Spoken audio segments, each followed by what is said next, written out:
रायपुर में सांसद चंद्रशेखर आजाद की खुली चेतावनी।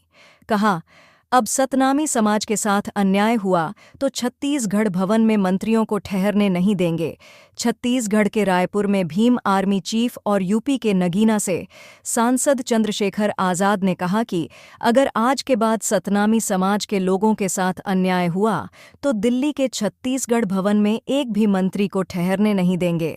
एयरपोर्ट से छत्तीसगढ़ भवन तक अपने हिसाब से स्वागत करेंगे।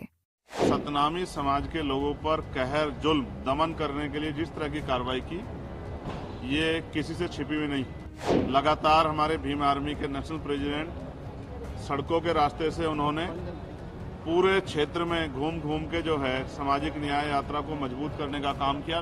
लोगों तक जो डर था, लोगों के अंदर भय था, इस सरकार की वजह से उसको निकालने का काम किया।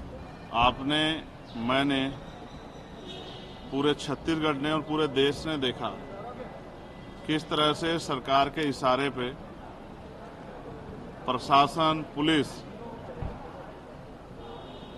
आरोपियों को बचाने के लिए और सतनामी समाज के लोगों पर कहर जुल्म दमन करने के लिए जिस तरह की कार्रवाई की, ये किसी से छिपी हुई नहीं।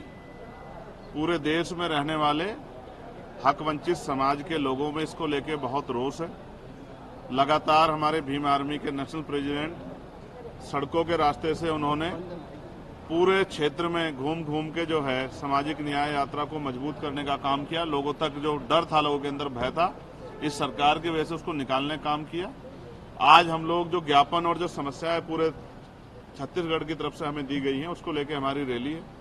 ये हमारी यात्रा का प्रथम चरण है। ऐसी 3 और यात्रा यानी कि 4 चरण में पूरी यात्रा होगी और लगातार बड़ी बड़ी सभाएं करके समाज को एकजुट करके और सरकार के द्वारा जो जुल्म किया जा रहा है या अधिकारों से जो वंचित रखा जा रहा है, उसके खिलाफ हमारा मोर्चा जारी रहेगा।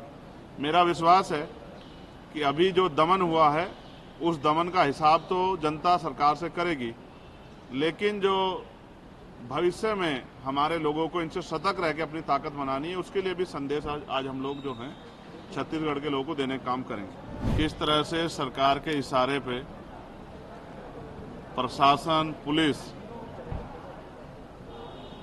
आरोपियों को बचाने के लिए और सतनामी समाज के लोगों पर कहर जुल्म दमन करने के लिए जिस तरह की कार्रवाई की, ये किसी से छिपी हुई नहीं। पूरे देश में रहने वाले हक वंचित समाज के लोगों में इसको लेके बहुत रोष है।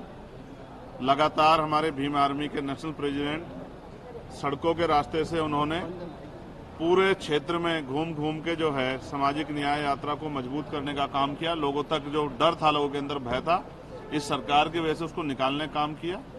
आज हम लोग जो ज्ञापन और जो समस्या है पूरे छत्तीसगढ़ की तरफ से हमें दी गई है, उसको लेकर हमारी रैली है। ये हमारी यात्रा का प्रथम चरण है। ऐसी 3 और यात्रा यानी कि 4 चरण में पूरी यात्रा होगी और लगातार बड़ी बड़ी सभाएं करके समाज को एकजुट करके और सरकार के द्वारा जो जुल्म किया जा रहा है या अधिकारों से जो वंचित रखा जा रहा है, उसके खिलाफ हमारा मोर्चा जारी रहेगा।